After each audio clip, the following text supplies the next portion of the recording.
বাংলাদেশের রাস্তা আপনার যানবাহনের প্রাণ সংহারকারী আর রাষ্ট্রের নীরবতা। কঠিন লাগলো বেশি? লাগবে না, একটু মন দিয়ে বসেন, সব সোজা করে ফেলবো আজকে খুবই সহজ ভাষায়। আপনি কি ভেবেছেন আপনার দামি মোটরসাইকেল বা শখের গাড়িটা গ্যারেজে কেন বারবার যাচ্ছে? আপনি কি নিজেকে দোষ দিচ্ছেন যে আপনি ভালো চালাতে পারেন না, নাকি ভাবছেন ওই ব্র্যান্ডটাই খারাপ? কি ভাবছেন কমেন্ট করেন। আমি বলছি সম্পূর্ণ ভুল, পুরোপুরি ভুল।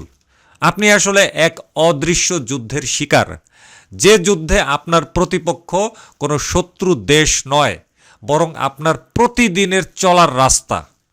আপনি ট্যাক্স দিচ্ছেন, রেজিস্ট্রেশন ফি দিচ্ছেন, ফিটনেস সার্টিফিকেট কিনছেন মোটা অঙ্কের টাকা দিয়ে, কিন্তু বিনিময়ে যা পাচ্ছেন তা হলো আপনার প্রিয় যানবাহনের একটি জীবন্ত কবরস্থান।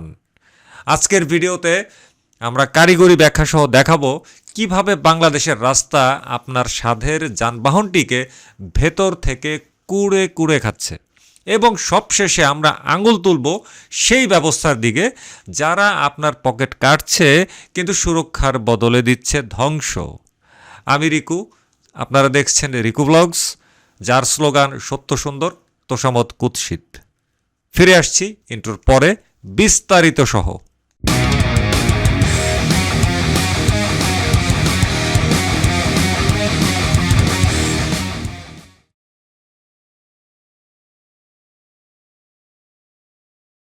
চলুন কারিগরিভাবে শুরু করি।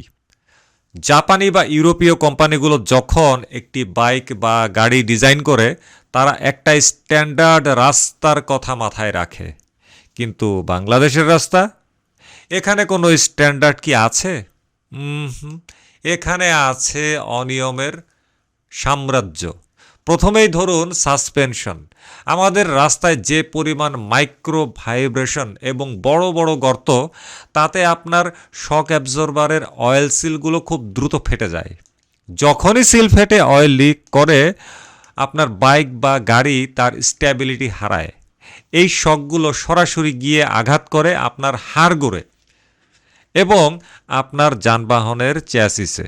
আপনি কি খেয়াল করেছেন 2 বছর যেতে না যেতেই আপনার বাইকের ফ্রেম বা গাড়ির বডি থেকে অদ্ভুত সব খটখট শব্দ আসে? আরে 2 বছর কি, 3-4 মাসের মধ্যে তো এই সাউন্ড আসে যদি আমি নিয়মিত চালাই। কিন্তু কেন আসে? কারণ অতিরিক্ত ভাইব্রেশনে আপনার যানবাহনের মেটাল ফ্যাটিগ শুরু হয়। অর্থাৎ লোহার যে সহন ক্ষমতা তা আমাদের রাস্তার কারণে অকালেই শেষ হয়ে যায়। ফ্রেমের ওয়েল্ডিংয়ে ফাটল দেখা দেয়। এটা শুধু আর্থিক ক্ষতি নয়, এটা একটা নিরাপত্তা ঝুঁকি। চলন্ত অবস্থায় ফ্রেম ভেঙে যাওয়া মানে আপনি সরাসরি মৃত্যুর মুখে।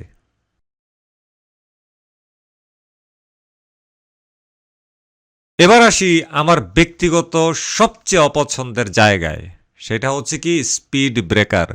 বাংলাদেশের পাড়া মহল্লা, অলি গলি থেকে শুরু করে হাইওয়ে পর্যন্ত এখন ব্যাঙের ছাতার মতন গজিয়ে উঠেছে মানহীন ও অবৈজ্ঞানিক স্পিড ব্রেকার।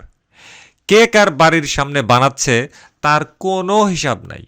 অমুক নেতা, তমুক নেতা, সরকারি অমুক অফিসার, তমুক অফিসার, অমুক ব্যাংকের অমুক, অমুক বংশের অমুক, তার বাড়ির সামনে দিয়ে জোরে কোনো গাড়ি যাইতে পারবে না, এটা স্পিড ব্রেকার বসায় দাও। কোনোটার উচ্চতা 6 ইঞ্চি, কোনোটার 1 হাত, কোনোটার রং নেই, কোনোটা এত ধারালো যে আপনার গাড়ির টায়ার কাটার জন্য, ধ্বংস করার জন্য যথেষ্ট।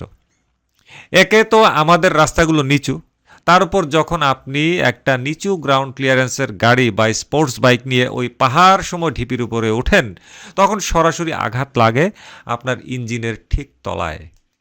অয়েল প্যান ফাটছে, সাইলেন্সার পাইপ বেন্ড হচ্ছে, বড় ধরনের স্ক্র্যাচ পড়ছে, ইঞ্জিন মাউন্টিং আলগা হয়ে যাচ্ছে। রাষ্ট্র বা প্রশাসন কি একবারও ভেবে দেখেছে এই অবৈজ্ঞানিক বাধাগুলো আপনার কত হাজার টাকা নষ্ট করছে? এটা কি কোনো সভ্য দেশের লক্ষণ? না, এটা হলো ইঞ্জিনিয়ারিংয়ের নামে চরম অরাজকতা, চরম স্বেচ্ছাচারিতা। আমার মন চাইলেও আমি আমার বাসার সামনে এটা বসায় দিব। আমি এলাকার অমুক তমুক মই কি হনরে, আরে আমার বাসার সামনে দিয়া কোনো গাড়ি এত জোরে যাইতে পারবে না, লাগাই স্পিড ব্রেকার। স্বেচ্ছাচারিতা, চরম স্বেচ্ছাচারিতার দেশ হচ্ছে আমাদের বাংলাদেশ এবং তার রাস্তাঘাট।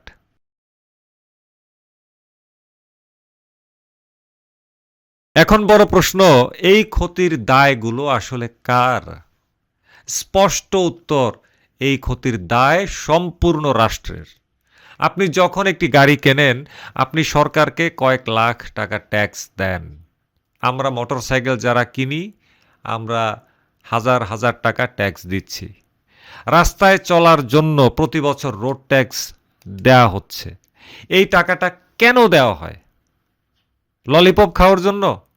না, যাতে আমি একটি নিরাপদ এবং মসৃণ রাস্তা পাই। কিন্তু রাষ্ট্র কি তার দায়িত্ব পালন করছে?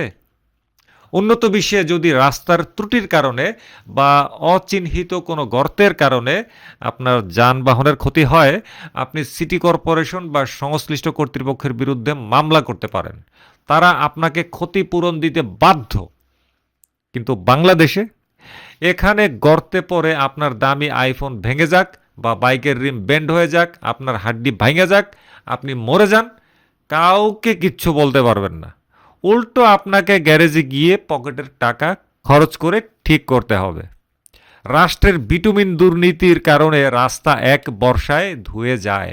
গরম আসলে শুনি বিটুমিন গলে গেছে, আর তার মাসুল গুনি আমরা সাধারণ নাগরিকরা। আমাদের আইন কি আমাদের এই যান্ত্রিক ক্ষতির জন্য কোনো রিফান্ডের ব্যবস্থা রেখেছে? রাখেনি। কেন রাখেনি?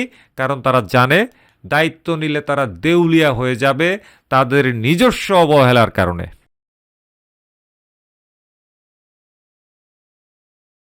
একবার ভাবুন তো, একজন সাধারণ বাইকার বা একজন উবার চালক, তার আয়ের কত শতাংশ শুধু এই রাস্তা সৃষ্ট মেরামতের পেছনে চলে যায়? মাসের শেষে যখন তিনি দেখেন তার আয়ের একটা বড় অংশ চলে গেছে টায়ার চেঞ্জ করতে বা সাসপেনশন ঠিক করতে, তখন তার উপর মানসিক চাপ কতটা বাড়ে? আর রিসেল ভ্যালু, আপনি যত যত্ন করেই চালান না কেন, গাড়ি আপনি ভালো রাখতে পারবেনই না। সেটা 4 চাকা হোক, আর 40 চাকা হোক, আর 2 চাকাই হোক। সবাই জানে এই দেশের রাস্তা একটা যন্ত্রের আয়ু অর্ধেক করে দেয়। আপনি দামি পিসি কিনলে যেমন যত্ন করে চালান, আপনার যানবাহনের ক্ষেত্রেও আপনি কিন্তু ঠিক তাই চান। কিন্তু আপনি কি তা পারছেন? আপনার চারপাশের পরিবেশই আপনাকে তা দিচ্ছে না। অর্থাৎ পরিবেশটাই হচ্ছে সবচাইতে মান্যগণ্য জঘন্য।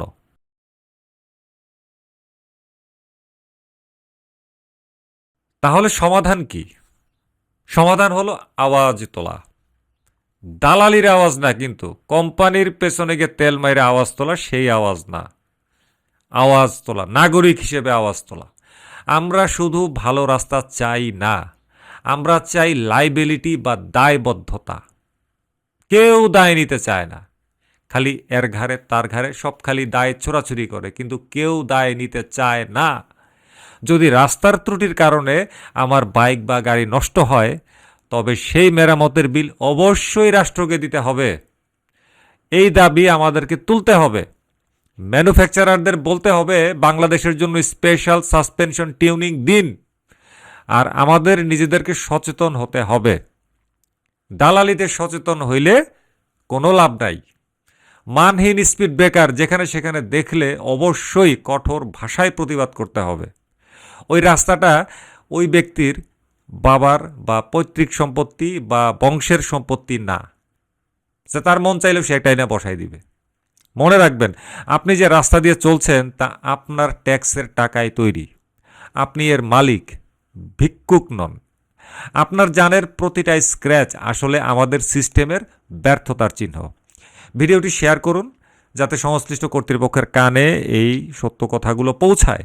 আপনার এলাকার কোন রাস্তা বা কোন স্পিড ব্রেকারটি আপনার জানের 12টা বাজাচ্ছে, আপনার যানবাহনকে ধ্বংস করে দিচ্ছে, কুড়ে কুড়ে খাচ্ছে?